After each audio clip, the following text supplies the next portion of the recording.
Hi you guys, my name is Sonja Giles and I am the flute professor at Iowa State University. I'm super excited to be joining you at IBA today and I want to thank Chris for the invitation. So, the nuts and bolts of flute playing. Where do we start, right? I will tell you the things that I encounter the most with young flute players are actually air related, a lack of air support, and then the second thing has to do with how we balance the flute. It's our right hand thumb. So I thought we could start there today.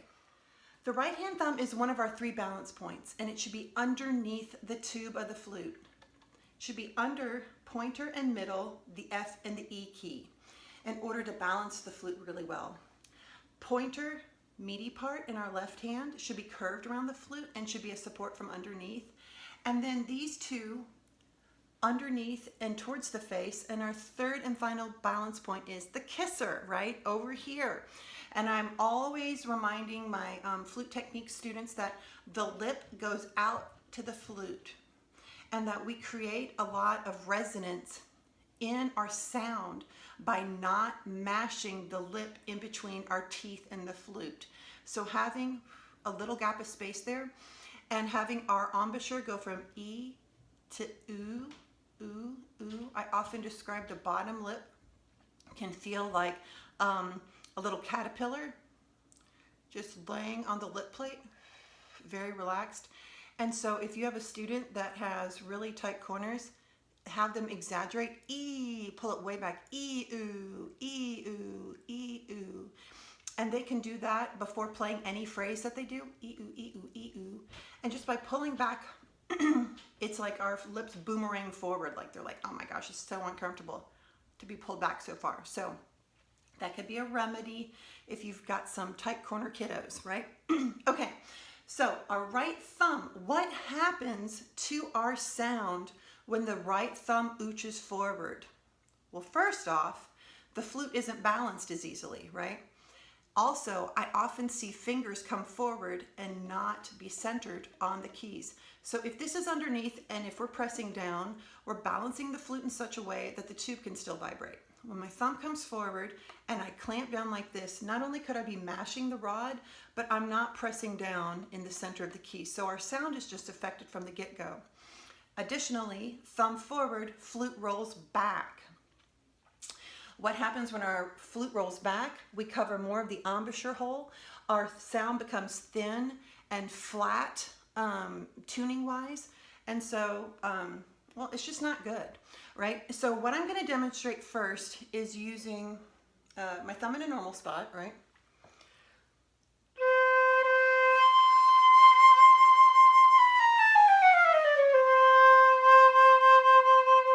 Thumb forward.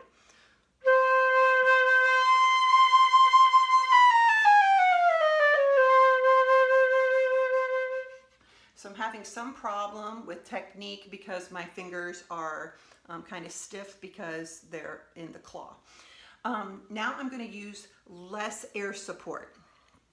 So you will probably start to recognize this right away. Be like, ah, it's my students. Yeah. So you're going to tell them to blow more air and get their thumb under the flute. So less air, thumb forward.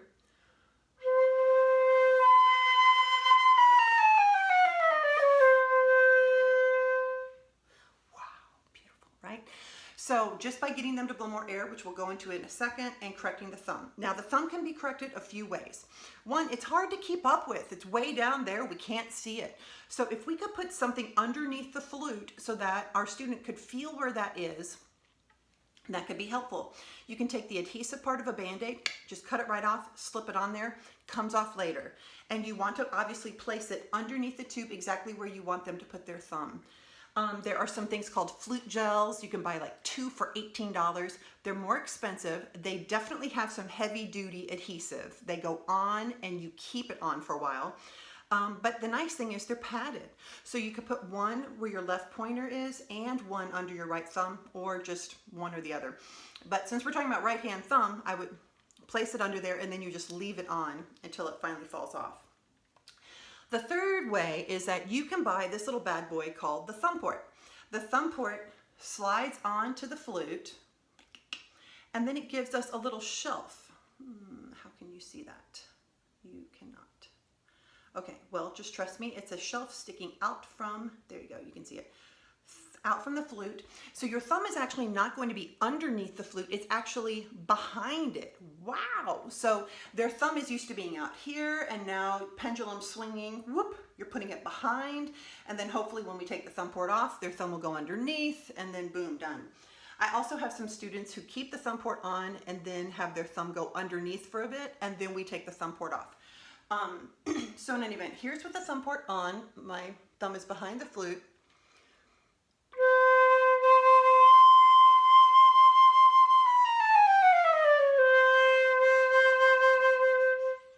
Right? So that can be a way to help them train their thumb to be in the right spot. Now let's get that supportive air going, okay? There are 3 ways that I work with my students on this most often. Flutter tonguing and playing, singing and playing, or winding. If you were to wind with someone, or wind a tongued passage, you can hear how strong their air is and about which vowel they're deciding to use. I have some students go from a gorgeous sound when they're slurring a legato phrase, right? And then the second that they go into double tongue mode, they change the vowel and we go from tu to like a tucka, and you can hear that immediately in the winding. So becomes, right? As opposed to, so winding can be used to help us observe our double tonguing and make some corrections. So winding can be great. And you can really hear right away, wow, they're not using any air. Something like that, right? Okay, the next thing is flutter tongue. What I like about flutter tongue is you have to have your jaw dropped because you can't have it closed and flutter, right? You've got to have space for it. And flutter tonguing requires really good air support. We have to have a rush of pressure and support going. So you can flutter tongue.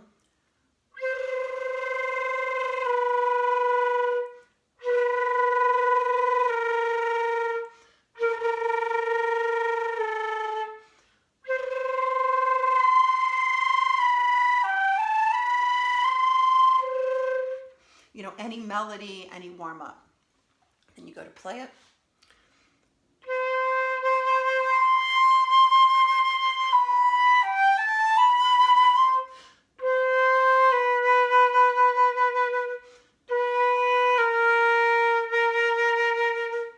Now I'm going to do sing and play after having done my flutter. So sing and play.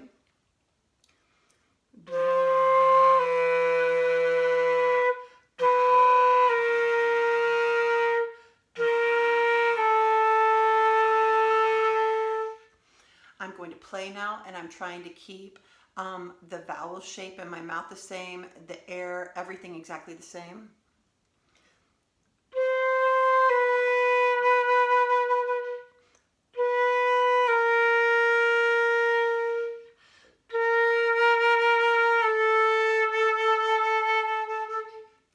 So now that we've determined how to figure out if poor air or right hand thumb is causing some of the problems, sound problems for our students, let's go ahead and examine a few other things that might cause the same type of tone problems.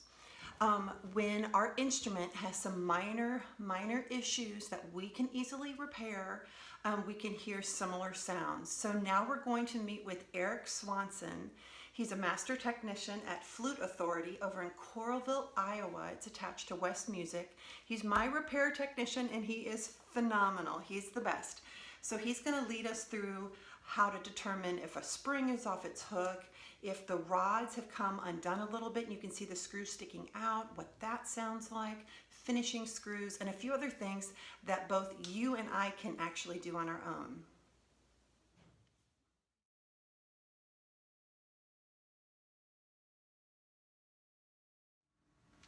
Hi. So if a student brings you their flute and it just won't play at all and it sounds like this, it is most likely because a trill key is stuck open. In this case, these are the trill keys here, and the reason, you can see that one is stuck open, the reason this can happen is if a spring gets unhooked. A common spring, it's typically this one that gets unhooked. And so if you hook that back on, you can even, this one is easily accessible. You can do it with your finger. Then it will fix the problem there. Another common problem can be a leak that's caused by an adjustment screw being out of adjustment. There are several on the main line, and if they are leaky, it can sound like this.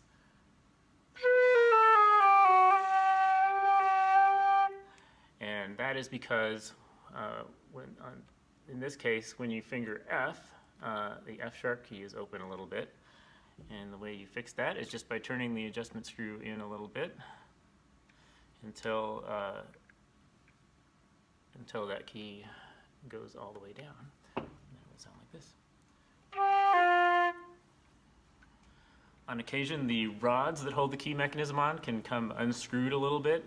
And if that's the case, what you'll see is a little piece of rod coming out of the end of the post. And that can make your flute play like this. So that's because this whole piece of mechanism is loose and not sealing. Another common place to find this, the loose screw, is in the thumb key, which is here, and in the end of the foot joint, this one. So you should be able to just screw those back in all the way. If it makes the key bind a little bit when you've screwed it in all the way, just back it off a little bit, and that should fix the problem. The thing to check for is the position of the head cork. So inside of here, there's a piece of cork right about there, and there is a line on the cleaning rod, and it should show up right in the center of the hole when the head cork's in the right position. If it's too far one way or the other, you can adjust that by unscrewing the crown and pushing it in that way if it's too far that direction, or you can just keep tightening the crown and it will pull it that direction.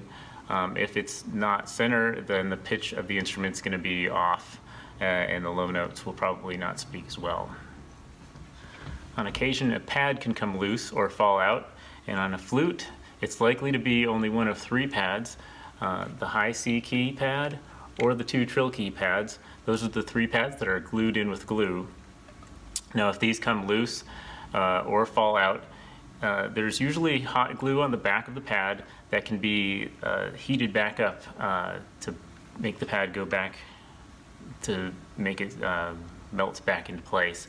And if you use a lighter, if you hold the lighter so that it is just like sideways to the key, so it's just the flame of the lighter is contacting the key like that, and you just warm it up for, doesn't even have to be that long, maybe 5 to 10 seconds, and then just maybe use a piece of cloth or something and press the key down, and it will melt the glue and hold the pad back in place.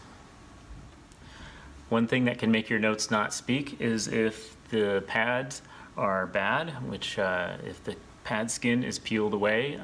Underneath the pad skin is felt, which doesn't seal very well, so you can just kind of inspect. You can look along here and see it'll just look like a little tear in the pad skin, and you can see the felt underneath.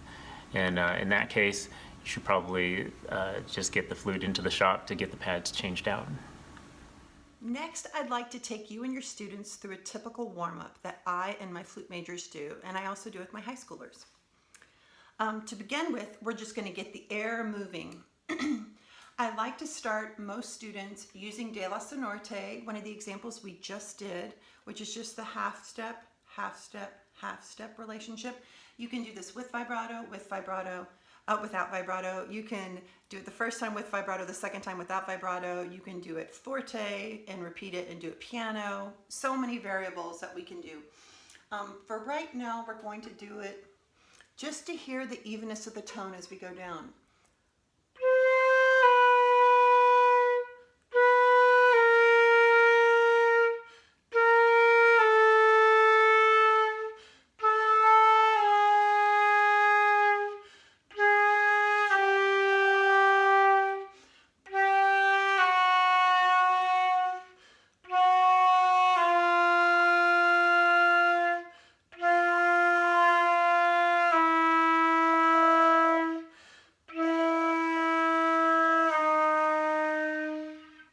Now, as I get lower and lower, I am going a little bit slower. And it's because I'm trying to release my aperture to let it be a little bit larger so that my air can be a little bit slower. I want to remain as loud and as full and as vibrant on those low notes as possible. And so I have to make an allowance with my aperture. I have to release a little bit and make a larger space as I go down. After they've done the half step from De La Sonorte, the half step creep successfully, let's do something with a major scale. So recently I've been obsessing with starting everything on C, because then by starting everything on C, suddenly my C is so much better. So you can do this with C sharp, you know, high E, a lot of the problem notes. So for right now, starting C, third space up. I'm going to play the first 4 notes of descending C major.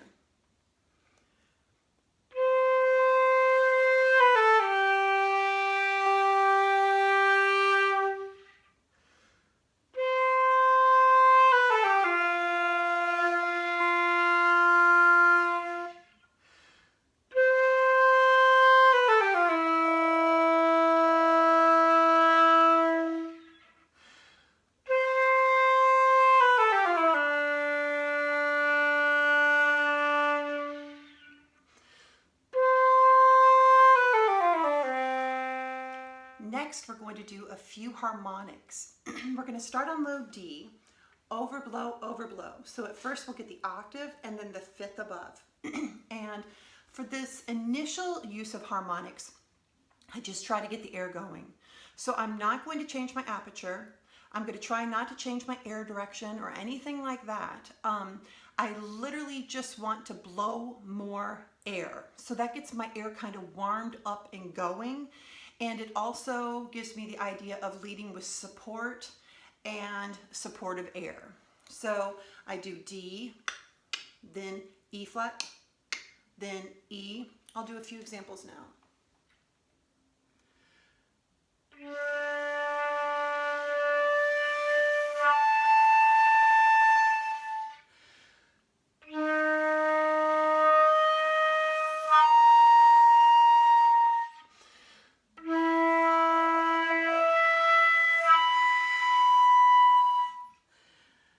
My first good one. I don't know if you could hear that. I'm going to keep going, but the first one's the normal control freak in me tried to take over, but by E I actually just allowed it to happen. We go into F.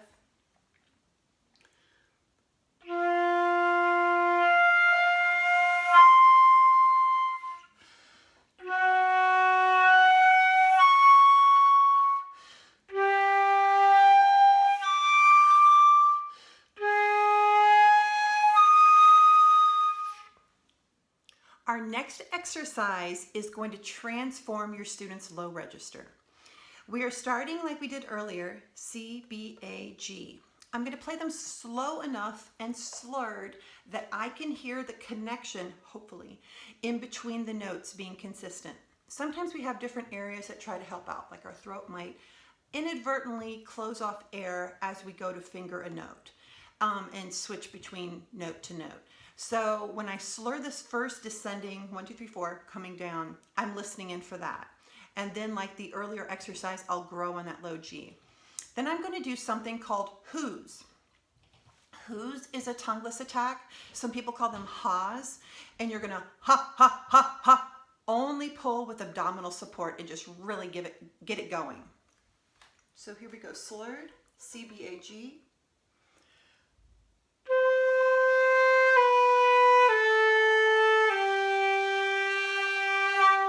On who?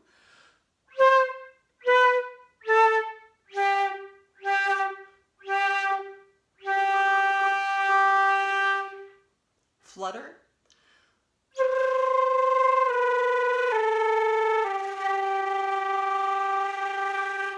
Sing.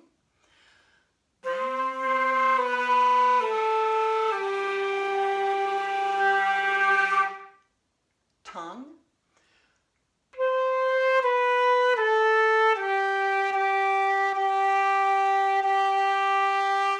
Double tongue.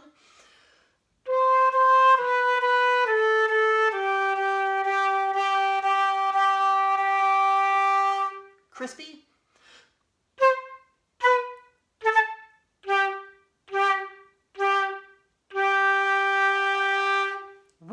almost cracked that one. So after we go C down to G, I usually experience that with my students for about a week, and that becomes really, really good. We start to figure out that our G is just as full as our C, then we're ready to move on. We descend from C down to F. Wait till that's good. Then C down to E, C down to D, C down to C. I do this also on B major for my students that have low B. I do it with a chromatic scale.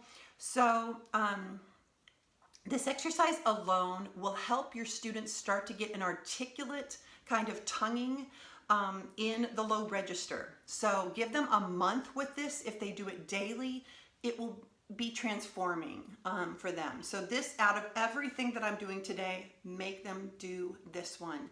Make them do it with the who's. If their who's start out, they're not using support. So then I just sit around with my students and it's silly. We go back and forth. I mean, at first it can sound pretty obnoxious, pretty raw. We have to get using our abdominal muscles to be kind of a bounce and to not be tight and controlled. So it's like, ha, ha, ha, right? So there's the letting go and just allowing it to happen, which for some people is hard. And then the next thing is, since I'm not tonguing, is my embouchure and my aperture, where am I directing my air? Is that set up in a good place? And so just be ready to experiment a little bit with the who's. But the who's are important because as we're about to do our vibrato exercise, you need them. Okay. First, we're gonna learn how to create vibrato on the flute. Then we're gonna learn how to put it into practice. How to create vibrato. The big debate, right? Do we do it with abdominal support? Do we create it with our throat? I think both. So to begin with, we're going to play a sustained low G. Once we get it going, we're going to do an abdominal kick. That is it. That is hard to do, guys, because you're going to want to control here. You're going to want to puff out air here. We're going to want to use a lot of extra stuff.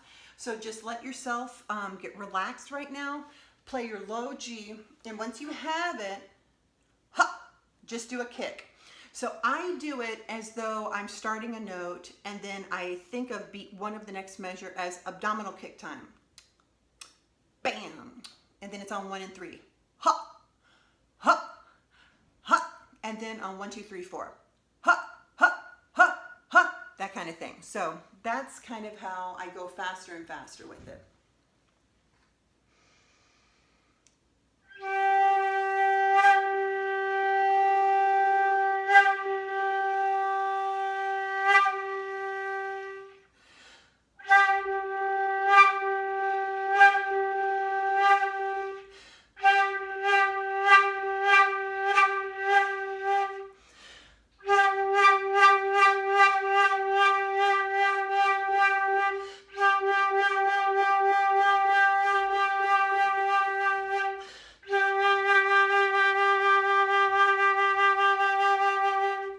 So as I go from doing 4 per measure to 6 per measure, where I kind of think of them as quarter note triplets, that's where my support continues. My abdominal support is still engaged and helping, and then it moves up to the throat area. Now let's put it into action. Okay, so this exercise I learned through Julius Baker. He was principal flute of the New York Phil for decades, and his time of flourishing is when it was popular for orchestral flutists to vibrate on every note. And approximately his vibrato was 6 1/6 cycles if we were going quarter equals 60. So what that implies is that the vibrato ideally is not going to line up with the downbeat, so we don't go woo woo woo woo woo woo woo woo woo woo woo woo. But oftentimes to practice vibrato, we do line up in that way. Some of your students are going to come by vibrato naturally, and you'll never, ever, ever, ever, ever do this exercise with them. And some won't, and you'll be teaching them with the who's that we just did, and then you'll be doing this exercise. Alrighty. So we're going to do 3s per beat. And you start at 60, and eventually you will speed up to like 120. All right. So little by little, and it's just 3s, and you can hear so many things. You can hear the evenness of the waves. Is our amplitude the same? I'm thinking triplets in my head. Am I dividing the beat evenly into 3 little woo, woo, woo, woo, woo, woo, woo, woo, woo, woo? You know, am I being arrhythmic, or am I being really rock solid that way with my 3s? The next thing that I listen into is if my wave of vibrato were on a graph, would it be jagged or would it be slurred and kind of, not slurred, but would it be nice and curvy, right? So we're going for curvy, guys.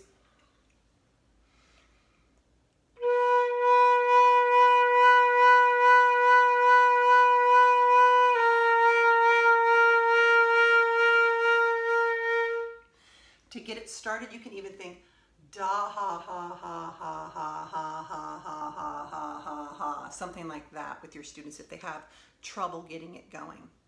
The next exercise is to speed up the vibrato. So we're going to do a measure where we have 1 pulse per beat. Then we're going to do a measure where we have 2 pulses of vibrato per beat, 3 pulses per beat, 4s, 5s, 6s, back to 5s, 4s, 3, 2, 1.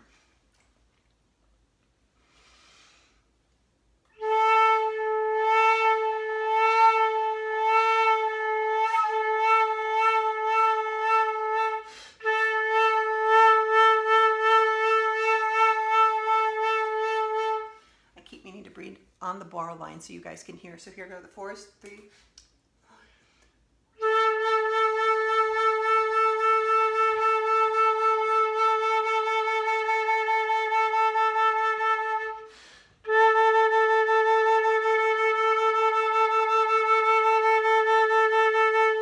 That was 5s, and then you go 4s, 3s, 2, 1s.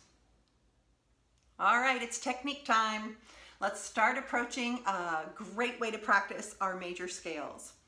We're going to pick a nice slow tempo, and we are going to put 2 notes per beat, then 3 notes, then 4, then 5, then 6, 7, hopefully 8, and ideally eventually 14. So we're going to start this with F major. We're going 2 octaves. We're slurring. At this stage in my career, I hear things in my playing by doing 2s. So by doing the 2s, I can hear are my fingers evenly moving, right? Because I'm slurring. I can hear if my sound is just as open on those high notes, if somebody's out of tune, if the timbre is different. So 2s are imperative. If I need to do them, your students need to do them. When we get this going in motion, I normally play each ascending, descending twice, but for right now we'll do it once. Another thing is to get everything to end up back on do, we need to add a lower turnaround when we do 3s, 5s, and 6s. So here we go with our 2s. I'll do F major. Please join me. 1, 2, here we go.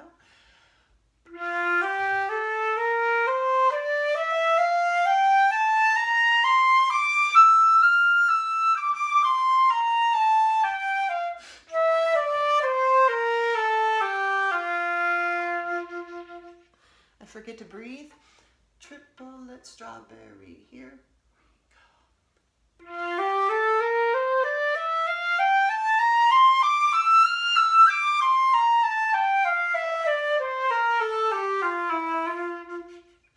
4s.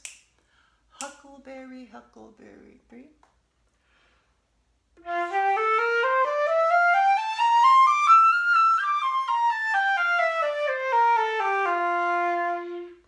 Opportunity, opportunity. These are 5s, and we'll have that lower turnaround around the low E. Opportunity, opportunity. 3.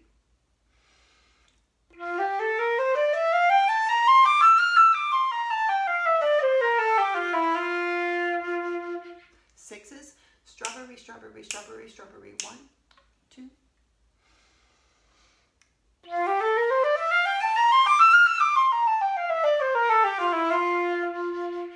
Now 7s, this is fantastic if you have students that play the chaminade for our 7s, right?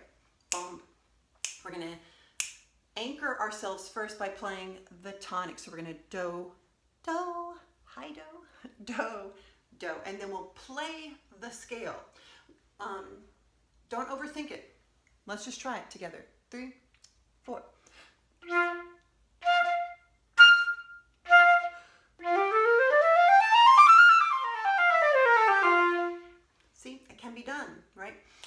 let's do eights. So huckleberry, huckleberry, huckleberry. 3, 4.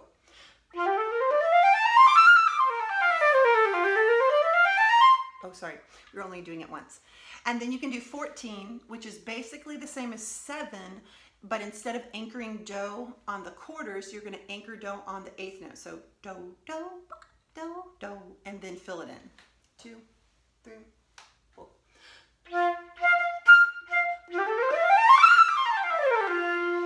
Something like that. Chromatic time. What I love about the chromatic scale is that it is the perfect opportunity to teach your students about the 3 different B flat fingerings.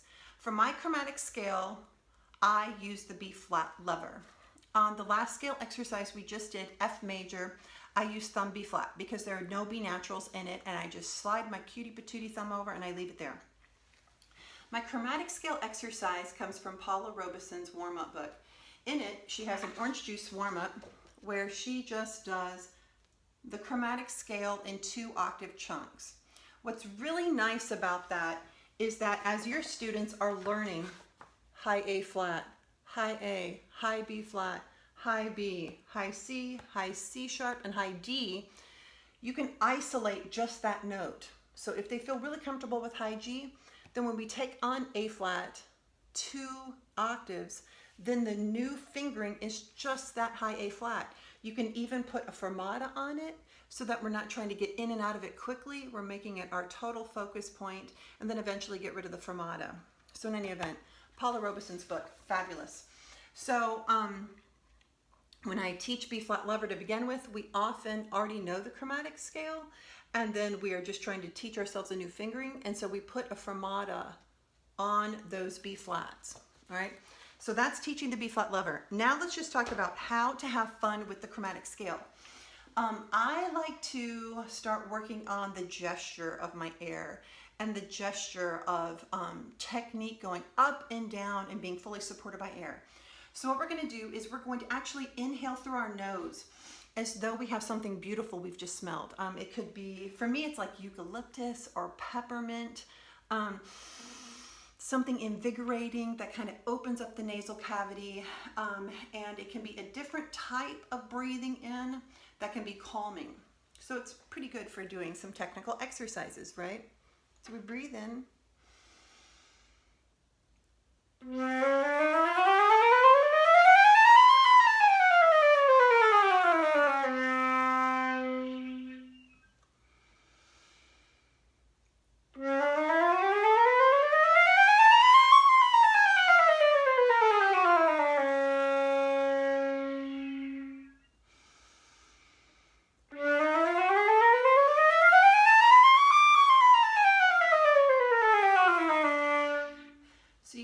Any speed that you need to.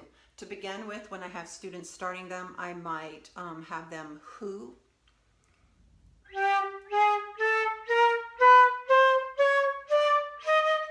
That gets them to go slower too, and it continues to develop the idea of playing without your tongue and using good support with your who muscles. Let's talk putting it together now.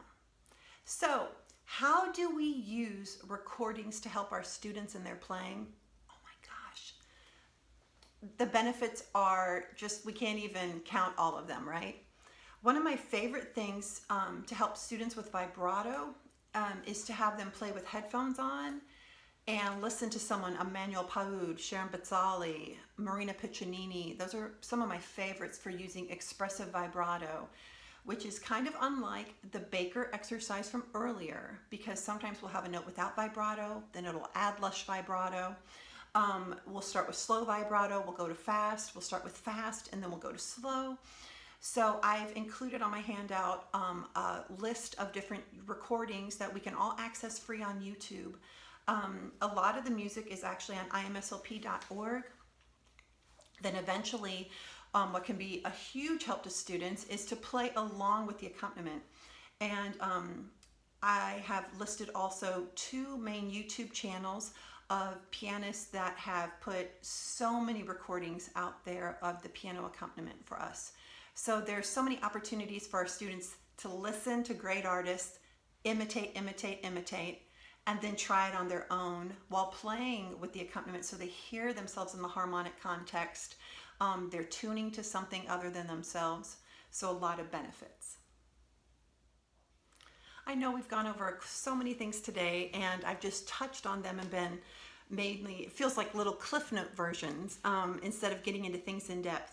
If you'd like any of the warm-ups that I did today, if you would like any additional information on the repertoire and the method books that I included in my timeline, please email me.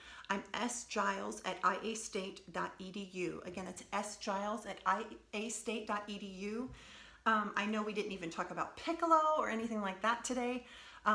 If I were to tell you the three main things for piccolo, higher on the lip, right? Because we want less bottom lip to be able to sit over the blowhole for a tinier aperture. You're going to use probably even more supportive air. The way that I like to teach that to students is to imagine that you're about to blow up a balloon, right? So how does this abdominal area engage if we're about to blow up a balloon?